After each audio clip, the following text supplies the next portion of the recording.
Bonjour les CMM. Alors aujourd'hui, on va travailler sur les divisions et plus exactement sur les problèmes pour lesquels on a besoin de faire une division. Bon, vous savez qu'une division, c'est un partage. On a appris la technique. On a vu qu'on partageait par exemple les milliers, puis les centaines, puis les dizaines, puis les unités. Donc on partage. Alors je vais vous montrer 3 cas de figure. Premier cas, vous voyez ce magnifique dessin. Vous avez donc ici 3 pirates. Ils vont se partager un trésor qui est là.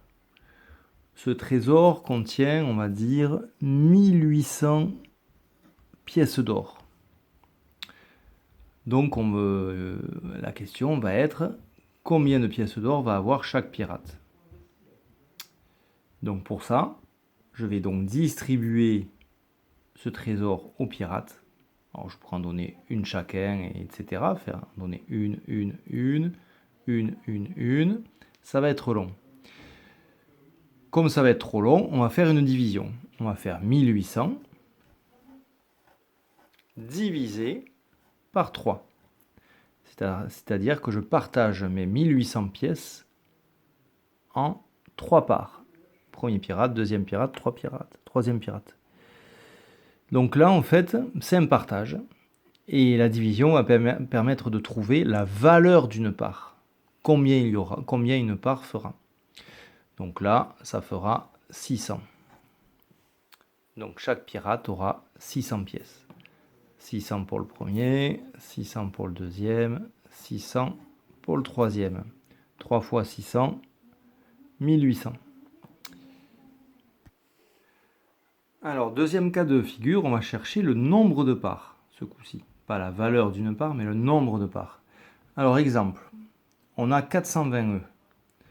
On veut les mettre dans des barquettes de 6. Donc, on va chercher combien, dans des boîtes de 6, combien de fois on va faire des paquets de 6 œufs. Donc, on va partager 420. On va faire des paquets de 6, mais on veut savoir combien ça fera de paquets. 420 divisé par 6. Bon, je ne pose pas l'opération. Ça fera 70. On aura donc 70 boîtes. Vous voyez, là, on cherche le nombre de parts. Combien de boîtes dans ce cas-là. Donc, c'est toujours un partage, puisqu'on va partager ces 420 œufs. À chaque fois, on va faire des paquets de 6. Troisième cas de figure, que l'on verra plutôt en CM2 et après au collège. Alors, une chose très importante que vous verrez plus tard, mais on commence un petit peu au CM1, une fraction, c'est aussi une division. Et oui, vous allez voir pourquoi.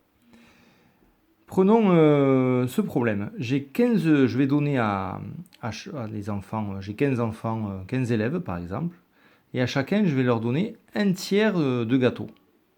Je veux savoir combien il me faudra de gâteaux entiers. Donc je vais leur donner au total 15 tiers, puisque je vais donner un tiers à chacun. Donc un tiers, ça fera ça. Alors, il y a plusieurs façons de trouver.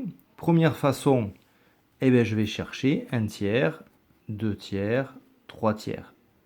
Et je vais dessiner un deuxième gâteau.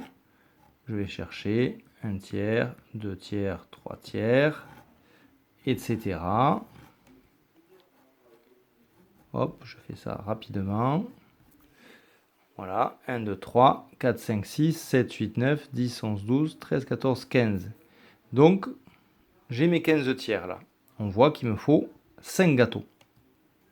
5 gâteaux entiers. Ok? Technique beaucoup plus rapide maintenant. Je me dis qu'une fraction, c'est une division. Je vais faire 15 tiers. Je vais faire 15 divisé par 3. 15 divisé par 3. En 15, combien de fois 3? 5. Et voilà, j'ai mes 5 gâteaux. Alors pourquoi? Parce qu'en fait, on va chercher à chaque fois combien de fois je vais avoir 3 tiers. Pour faire un gâteau, vous êtes d'accord, il me faut 3 tiers. Donc dans 15, j'ai 15 parts pour mes 15 élèves, dans 15, je vais chercher combien de paquets de 3 je peux faire. Donc je fais 15 divisé par 3 et je trouve 5. Donc quand vous avez une fraction comme ça, Vous pouvez la faire directement en division et vous allez trouver le nombre qui correspond pour ce type de problème. Ça, c'est plutôt en CM2 et même après. Voilà pour les divisions, les problèmes de division. Bon travail.